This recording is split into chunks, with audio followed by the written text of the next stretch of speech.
आज हम लोग प्रागैतिहासिक काल के ऊपर चर्चा करते हैं। प्रागैतिहासिक काल वह समय है जब हमें इस समय की लिखित जानकारी प्राप्त नहीं है, उसको हम बोलते हैं प्रागैतिहासिक काल। और जिसकी हमें लिखित साक्ष्य प्राप्त हैं और जिसकी हमें लिखित जानकारी है उसको बोलते हैं इतिहास। और इन सब से अलग वह समय जब का हमें लिखने की कला का विकास तो हो चुका था, लेकिन उसको हम पढ़ नहीं पा रहे हैं। उस समय की जानकारी या उस समय के अभिलेखों को जो हम पढ़ नहीं पा रहे हैं उसको बोलते हैं अधैतिहासिक।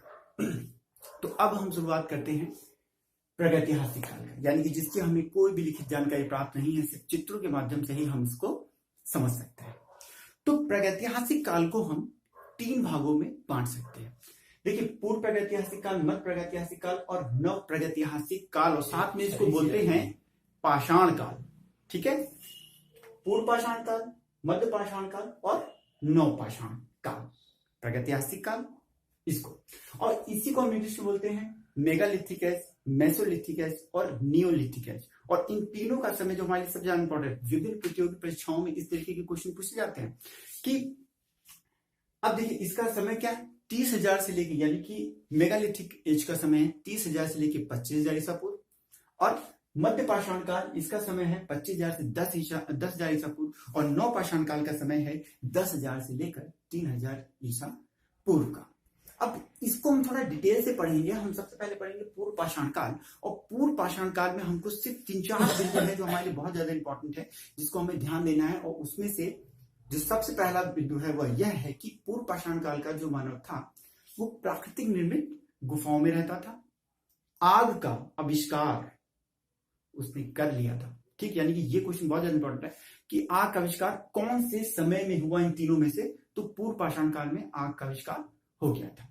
इसके अलावा अब जो मानव था उसने क्या किया, औजारों की यूज करना प्रारंभ किया, जिसमें से उसने लकड़ी के, पत्थर के और हड्डी के औजारों को उसने प्रयोग किया। पत्थर को स्फटिक भी बोलते रहता है कभी कभी, तो इसमें कंफ्यूज होने की जरूरत नहीं है। स्फटिक मतलब पत्थर के औजारों का प्रयोग किया। अब पत्थर के औजारों की खोज सर्वप्रथम ब्रुसफुट नामक विद्वान ने मद्रास के पास पल्लववरम नामक स्थान पर उन्होंने सर्वप्रथम औजारों को खोजा था। और कब खोजा था, 1863 में, 1863 में। ये हो गया पॉइंट। अब चौथा पॉइंट जो मेरी दृष्टि से इंपॉर्टेंट है वह यह है कि इस समय के चित्रों को अमेरिका के मिशिगन विश्वविद्यालय के प्रोफेसर थे डीपीएस द्वारिकेश, उन्होंने मध्य प्रदेश के मोरेना जनपद के, वहां पर इन्होंने पहाड़पुर, श्यापुर, एक बहुत बड़ा सा कला क्षेत्र है, वहां पर इस समय की कला सामग्री फैली हुई है। वहां पर उन्होंने 25,000 वर्ष पूर्व के चित्रों को खोजा था। जब 25,000 वर्ष पूर्व की पहली बात आ जाएगी तो इसका मतलब पूर्व पाषाण काल। तो ये एक अच्छा साक्ष्य है, जबकि तब के हमें चित्र प्राप्त होते हैं। तो इन 4 पॉइंट्स के अलावा मुझे तो नहीं लगता है कि कुछ पूर्व पाषाण काल में हमें पढ़ना है। इसके बाद आता है हमारा मध्य पाषाण काल। सिर्फ 2 इंपॉर्टेंट चीज जो उसने इससे पहले के जो उसने औजार बनाए, उस मानव ने, आदिमानव ने, जो उससे पहले के जो औजार बनाए, उन औजारों को उसने और अच्छा करने की कोशिश की, सुदृढ़ बनाने की कोशिश किया। और साथ में अब उसने ज्यामितीय आकारों की खोज की। अब ज्यामितीय आकार कैसे, जैसे कि हम त्रिभुज, समलंब, अर्धचंद्राकार, उसने पत्थर के छोटे छोटे औजार बनाए और उसका प्रयोग किया।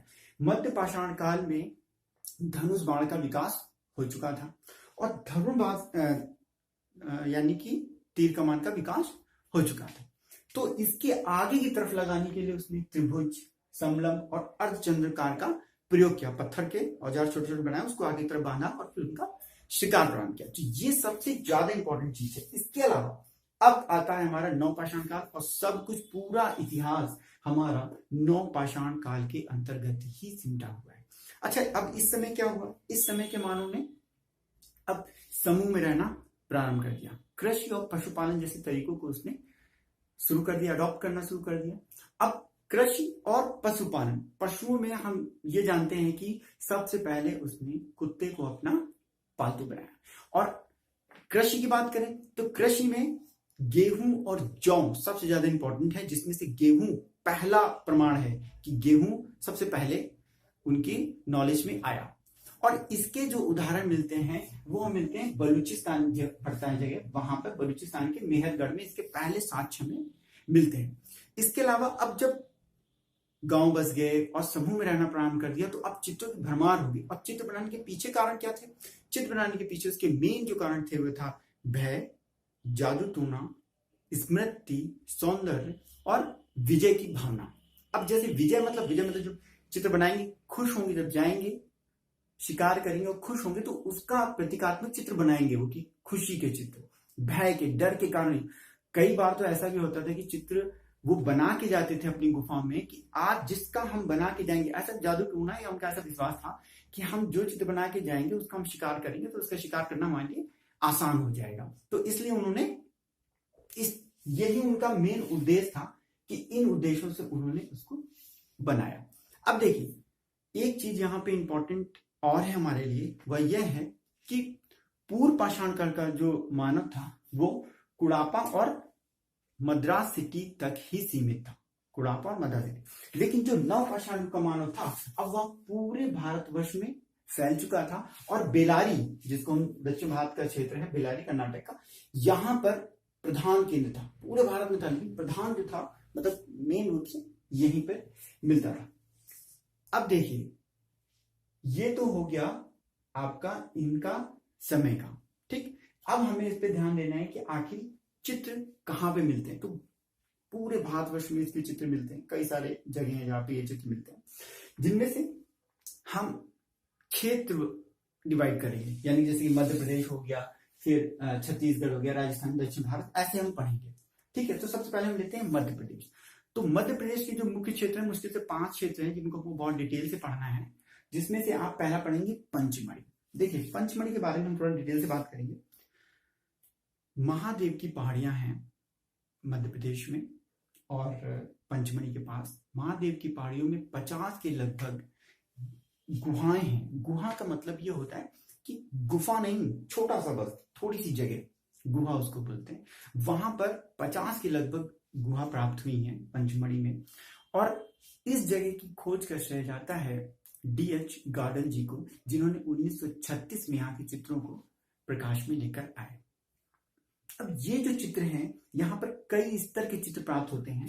आप ये समझ लीजिए कि 3 स्तर के चित्र प्राप्त होते हैं, जिसमें से पहले तो आप ये समझिए तख्ती नुमा व डमरूमा। तख्ती मतलब आप समझ सकते हैं, इस समय आप यहां समझ लीजिए, जैसे ये तख्ती तरीके से ऐसे चित्र बनाए गए, ऐसे ऐसे ऐसे। और फिर डमरू नुमा, यानी कि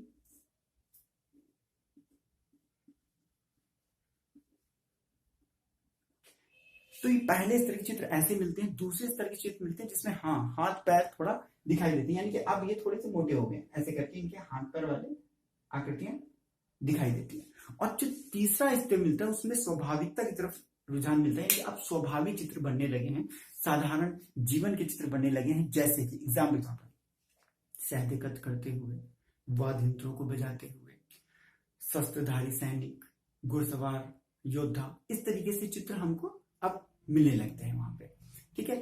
ये है इंपॉर्टेंट जो आपको सिर्फ पंचमढ़ी में पढ़ना है, मैंने यहाँ पे लिख दिया है, बस इससे ज्यादा आपको इसमें ध्यान देने की जरूरत नहीं है। इसके बाद आता है हमारा होशंगाबाद। होशंगाबाद हमारे लिए क्यों इंपॉर्टेंट है, बस 2-3 पॉइंट। होशंगाबाद देखिए, पंचमढ़ी और होशंगाबाद के बीच की दूरी जो है वो है 45 मील, यानी पंचमढ़ी और इन दोनों होशंगाबाद के बीच की दूरी है सिर्फ 45 मील। और ये नर्मदा नदी के किनारे स्थित है। आदमगढ़ एक जगह है, वहां पे ये जगह पड़ती है। और मुश्किल से 2-3 पॉइंट देखिए, जिराफ समूह यहाँ मिलता है, जंगली भैंसा और जंगली हाथी का चित्र यहाँ पे मिलता है, और गहरी पृष्ठभूमि में छलांग लगाते हुए 12 सिंगा का पीली आकृति में चित्र मिलता है। बस खत्म। 3 पॉइंट हमारे लिए इंपॉर्टेंट है जो कि हमने यहाँ पर जोड़ दिया। हाँ, इसमें उस जगह की खोज मनोरंजन घोष ने की थी 1932 में, ये हमारे लिए इंपॉर्टेंट है। अब आ जाता है मंदसौर। जो मंदसौर जगह पड़ती है वो मोरू नामक स्थान पर पड़ता है। और इस जगह का मेन उद्देश्य है कि यहाँ पे जो चित्र प्राप्त हुए हैं वो प्रतीकात्मक है, प्रतीक के रूप में चित्र प्राप्त हुए, जैसे कि स्वास्तिक, कमल का फूल, सूर्य, पीपल की पत्ती प्रतीक के रूप में मिलते हैं। और साथ में यहाँ पर एक देहाती बांस की गाड़ी भी मिली गई, ये इंपॉर्टेंट है, इसीलिए मैंने इसको अंडरलाइन किया, आप इसको नोट जरूर करिएगा। देहाती बांस की गाड़ी मिलती है। चलिए, और यहाँ पे 30 पहाड़ी खो भी है, बस उसी के अंदर ये चित्र आपको प्राप्त होते हैं। अब देखिए आता है भीमबेटका। भीमबेटका हमारे लिए बहुत ज्यादा इंपॉर्टेंट है। भीमबेटका की जगह की खोज जो थी वो उज्जैन विश्वविद्यालय के प्रोफेसर हैं वाकरकर, उन्होंने इस जगह की खोज की थी। और यह स्थान कहाँ है? यह स्थान है मध्य प्रदेश की राजधानी भोपाल। और भोपाल से आपका जब होशंगाबाद की तरफ जाएंगे तो बरखेड़ा और उबैदुल्लागंज नामक 2 स्टेशन पड़ेंगे, और उस स्टेशन के बीच में मीरपुर नामक एक गांव पड़ता है। और उस मीरपुर गांव से दक्षिण की तरफ, देखिए एक बात ध्यान रखिएगा, जब हम कभी बुक में कोई चीज पढ़ते हैं तो पूरा पश्चिम उत्तर दक्षिण का विषय ध्यान रखना है। इधर होता है पूर्व, इधर होता है पश्चिम, इधर होता है उत्तर, इधर होता है दक्षिण। तो जो मीरपुर जगह जो मैंने बताई उससे दक्षिण की तरफ हम आएंगे कम से कम 22 किलोमीटर, तब जाकर हमको यह भीमबेटका की पहाड़ियां मिलेंगी। और इसी पहाड़ियों में आप समझिए चित्रों का एक बहुत अच्छा सा संसार एकदम फैला हुआ है। यहाँ लगभग 600 के लगभग गुफाएं हैं, जिसमें से 275वें चित्र आज भी हम देख सकते हैं। और यहाँ पे 2 बिंदु हैं जो कि हम सबसे ज्यादा ध्यान देने वाले हैं भीमबेटका, वह ये है कि यहाँ से जो चित्रित सामग्री प्राप्त हुई है वह तो 8,000 से लेकर 1500 ईसा पूर्व की है, लेकिन जो प्रस्तर मतलब जो पाषाण पत्थरों के जो हमें औजार या पत्थरों की जो हमें सामग्री प्राप्त हुई है वह हमें प्राप्त हुई है 30,000 ईसा पूर्व, यानी कि पूर्व पाषाण काल की 30,000 ईसा पूर्व से लेकर 10,000 ईसा पूर्व तक। और यहाँ के जो चित्र प्राप्त हुए हैं, देखिए पूरे प्रागैतिहासिक काल में जब हम चित्रों की बात करें तो हमें कुछ खास चित्र नहीं मिलते हैं, या तो शिकार मिलेगा या तो शिकारी मिलेगा बस। लेकिन कहीं पे कोई अच्छा सा नाम मिल जाए तो वो हमारे लिए बहुत ज्यादा इंपॉर्टेंट है। जैसे कि ये शिकारी नृत्य, यानी कि यहाँ पे जो चित्र मिला है उसमें एक जंगली भैंसे का शिकार किया गया, उसकी चारों तरफ खुशी का उल्लास मनाते हुए आदिमानव को दिखाया गया। दूसरा मिलता है हिरण का पीछा करता हुआ एक भैंसा। तो ऐसा जरूरी नहीं सिर्फ 2 ही चित्र मिले, ढेर सारे चित्र मिले, लेकिन वही कॉमन जंगली भैंसा, हाथी, सुअर, एकदम कॉमन चित्र मिले। लेकिन क्योंकि यहाँ पे इस तरीके से दे दिया गया इसलिए इसका प्रश्न बनने की उम्मीद ज्यादा बनती है। अब देखिए आ जाता है पहाड़गढ़। पहाड़गढ़ हमारे लिए इसलिए इंपॉर्टेंट है क्योंकि यही एक ऐसी जगह है जो यहाँ की गुफाएं पूरी तरीके से मधुमक्खियों के छत्ते से भरी हुई हैं, यानी कि इनके विषय में हमको ज्यादा जानकारी प्राप्त नहीं है। यह जो जगह है यह ग्वालियर से 150 किलोमीटर दूर मोरेना जगह में। अब ये मोरेना वही वाला मोरेना है जो कि हमने यहाँ पे आपको बताया था, ये वाला डीपीएस द्वारिकेश ने जिस जगह पे पूर्व पाषाण काल के चित्रों की खोज की थी वही जगह है मोरेना। तो यहाँ पे आप देख सकते हैं कि यहाँ पे जो चित्र प्राप्त हुए वो 10,000 ईसा पूर्व से लेकर 100 ईस्वी तक है मात्र, और 1500 के क्षेत्रफल में जगह फैली हुई है। ये भी हमारे लिए इंपॉर्टेंट है, किस नदी के किनारे है, कितना बड़ा एरिया है, कितनी गुफाएं हैं, ये इंपॉर्टेंट थोड़ा होता है, प्रश्न ऐसे बनते हैं, तो इसलिए इस पे आपको ध्यान देना है। अब देखिए मध्य प्रदेश क्षेत्र खत्म, छत्तीसगढ़ का आ गया। छत्तीसगढ़ में हम बात करते हैं सिंघनपुर की, और सिंघनपुर की खोज की थी W. एंडरसन ने। 1910 में इस जगह की खोज हुई, और यहां से जो सबसे महत्वपूर्ण चित्र प्राप्त होता है वह चित्र है हमारा एक जंगली भैंसे के शिकार का चित्र है, जो तीरों से बुरी तरीके से भिदा हुआ है। बहुत मार्मिक चित्र है कि उसको इतना कष्ट हो रहा है और उसको वैसे दर्शाया गया है, ये बहुत ही अच्छी बात है। ठीक है, तो ये चित्र हमारे लिए बहुत ज्यादा इंपॉर्टेंट है। इसके अलावा इसमें देखिए कुछ भी नहीं, बस 2 पॉइंट। अब हम बात करते हैं राजस्थान के क्षेत्रों की। तो राजस्थान के जो क्षेत्र है हमारे, उसमें अलनिया घाटी के चित्र आते हैं। अलनिया कहाँ है?